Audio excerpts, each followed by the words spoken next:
Sweet Dreams.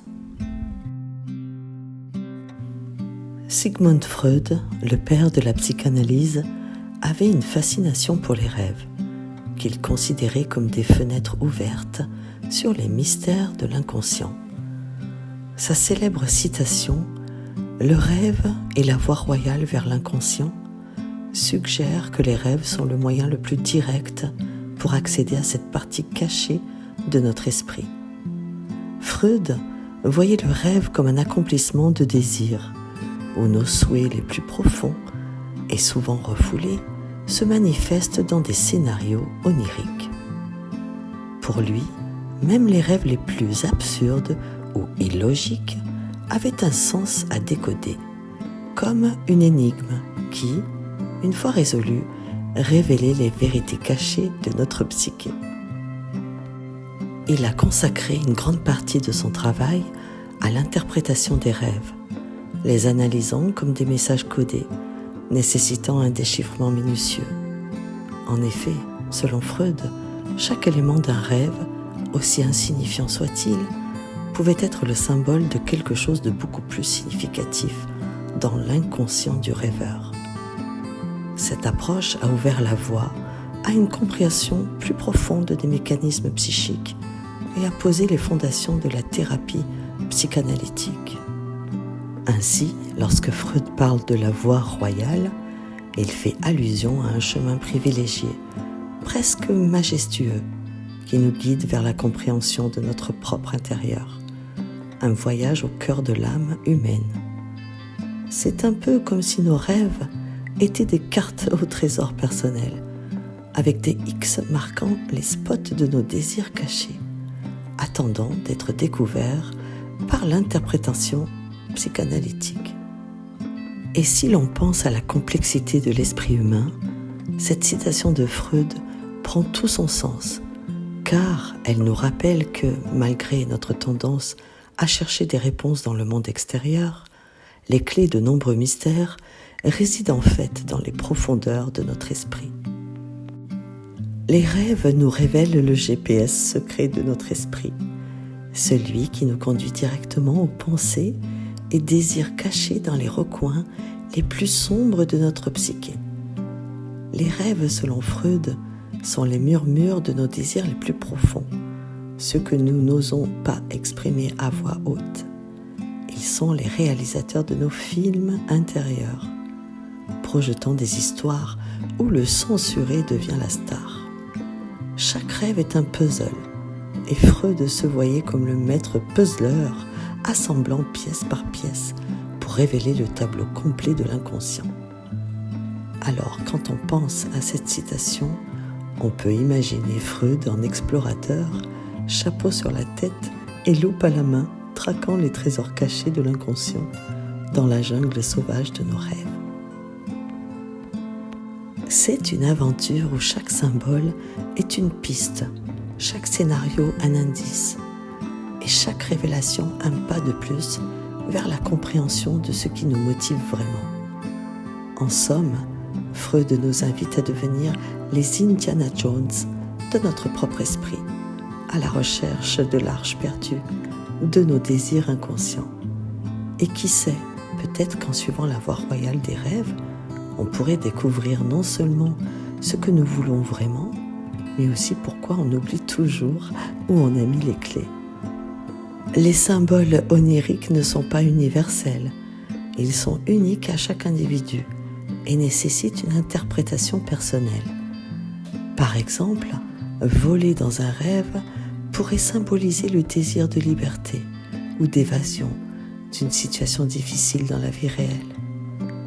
Freud a également introduit le concept de censure onirique, qui est le processus par lequel l'esprit transforme les pensées inconscientes en images et scénarios moins menaçants. Cela signifie que le contenu manifeste du rêve, ce dont on se souvient au réveil, est souvent une version édulcorée du contenu latent, les pensées et désirs réels. Pour Freud, le travail d'interprétation des rêves est donc semblable à celui d'un détective qui décode des indices pour découvrir la vérité cachée. En somme, Pour Freud, les rêves sont une fenêtre ouverte sur l'inconscient, un moyen pour notre esprit de traiter et de communiquer des informations essentielles à notre bien-être psychologique. Ils sont une partie cruciale de notre vie intérieure et offrent un aperçu précieux des forces sous-jacentes qui façonnent notre comportement et notre personnalité. En décodant les messages de nos rêves, nous pouvons nous engager dans un dialogue avec notre inconscient et potentiellement débloquer des aspects de notre être qui étaient jusqu'alors inexplorés. Les objets du quotidien se transforment en indices. Un parapluie pourrait ne pas être juste un abri contre la pluie, mais un symbole phallique, révélant peut-être des pensées sur la virilité ou la protection. Et que dire de l'eau qui coule, représentant la vie, la création, ou parfois des émotions refoulées qui cherchent à s'exprimer. Freud suggérait que le rêve sont la réalisation de souhaits refoulés. Donc, si vous rêvez de voler, cela pourrait signifier un désir de liberté ou d'évasion. Mais attention, l'interprétation est un art délicat. Il ne faut pas tomber dans le piège de la surinterprétation.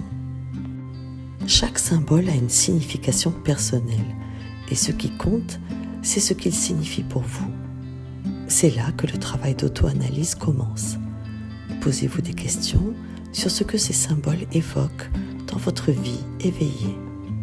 Les émotions ressenties dans le rêve sont aussi des indices précieux. Si vous rêvez que vous êtes poursuivi, cela pourrait indiquer un sentiment d'anxiété ou de fuite face à une situation. Freud était un grand fan de l'analyse des rêves, mais il savait aussi que parfois, un cigare est juste un cigare. Alors prenez du recul et n'oubliez pas de rire de ces aventures nocturnes. Après tout, même l'inconscient a le droit d'avoir de l'humour. La première étape pour devenir un Jedi du rêve, c'est de tenir un journal de rêve. Oui, vous devenez essentiellement un paparazzi de vos propres pensées nocturnes, notant chaque détail croustillant dès le réveil. C'est un peu comme écrire un scénario pour un film, où vous êtes à la fois le héros, le méchant et le spectateur. Ensuite, il y a la technique de l'autosuggestion, où vous vous convainquez que vous allez rêver de quelque chose de spécifique, comme devenir le meilleur ami de votre célébrité préférée, ou gagner à la loterie. C'est comme programmer votre cerveau avec une télécommande universelle qui n'a qu'un seul bouton, rêve cool. Et puis, il y a le rêve lucide, le saint graal des contrôleurs de rêve. C'est quand vous réalisez que vous rêvez pendant que vous rêvez. C'est un peu comme si vous étiez dans un film de Christophe Nolan, mais sans avoir besoin de payer pour le popcorn. Certains disent que vous pouvez vous entraîner à avoir des rêves lucides en vérifiant régulièrement si vous rêvez pendant la journée. Par exemple, en essayant de passer votre main à travers un mur. Si ça ne marche pas, vous êtes éveillé. Si ça marche, félicitations, vous êtes soit en train de rêver, soit vous avez des super pouvoirs. Mais attention, devenir un pro du rêve lucide, c'est un peu comme apprendre à jongler avec des flamants roses. Ça ne se fait pas du jour au lendemain. Il faut de la pratique, de la détermination et peut-être un peu de chance.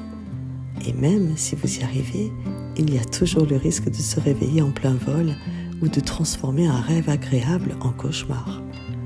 Parce que vous avez soudainement réalisé que vous avez oublié de mettre un pantalon. En fin de compte, contrôler ses rêves, c'est un peu comme essayer de mettre de l'ordre dans une fête de licornes.